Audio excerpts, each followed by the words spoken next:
Title: The day a Ghanaian pastor fled from a Ugandan dictator. The untold scandal of Kojo Nana Obere Yeboah and Idi Amin. This is a true story that reads like a thriller scandal. Power, miracles, and a shocking twist that shook an entire nation. All of it happened in Uganda, during the reign of one of Africa's most feared dictators, Field Marshal Idi Amin Dada, and at the center of it all, a Ghanaian Pentecostal pastor named Kojo Nana Obere, a man who claimed he could heal the sick, mend broken bones, and even raise the dead. Kojo Nana Obere Yeboah wasn't just a preacher, he was a phenomenon. In the 1970s, during the bloody and chaotic reign of Idi Amin, Yeboah rose to fame in Uganda with claims of divine power. Not only could he heal cancer, restore sight to the blind, and fix shattered bones, he had reportedly brought people back from the dead. These miracles were happening at his ministry, Prayer Paris, where the hopeless flocked for healing. The news reached none other than President Amin himself. Now, Amin Dada was not a man easily impressed. He was a ruthless military ruler, known for executing dissenters without a second thought. But Yeboah's claims fascinated him.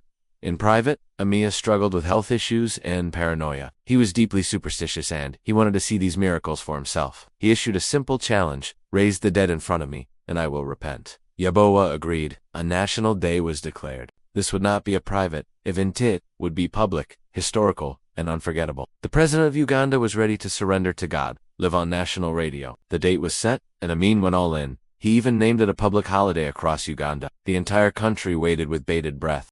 On the fateful morning at 9 a.m., Amin arrived at the venue. But this wasn't a symbolic gesture. He meant business. From Malago Hospital, Amin personally arranged 4 or 5 dead bodies to be brought in, real corpses, under tight security. But that wasn't all. He summoned 9 top Ugandan doctors, 7 Indian doctors, and his top military generals to ensure no trickery. In fact, to confirm the bodies were truly lifeless, Amin pulled out his pistol and personally shot each body again. Yes, you heard that right. He wanted no doubts. He ordered, raise at least one of them.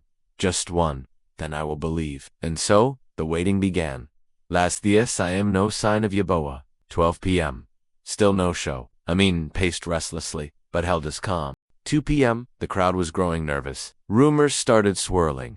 4 p.m. Ugandan intelligence began making calls. Something was wrong. 6 p.m. Amin was still seated, silent, fuming. Then news broke. At exactly 5:40 p.m., a panicked security officer whispered into Amin's ear, "Yeboah has been seen at the Kenyan border. He's fleeing." The Ghanaian miracle worker had vanished. Yeboah had escaped Uganda, slipping through the Bizia border checkpoint, never to return. Just hours before performing the miracle that could have changed the face of Ugandan politics forever, he vanished without explanation. And just like that, the story turned into scandal. The Ugandan press went wild. Had Yeboah been a fraud all along? Was he afraid his miracles would be exposed as trickery? Or was he genuinely scared for his life, knowing Amin wouldn't accept failure? Some believe he realized too late that this wasn't just a test, it was a death trap. Amin had killed people for less. If not even one corpse rose, it might have been Yeboah's own funeral next. Others claim Yeboah had connections with anti-Amin forces and that his escape was an orchestrated intelligence move. To this day, no one truly knows what happened in those final hours.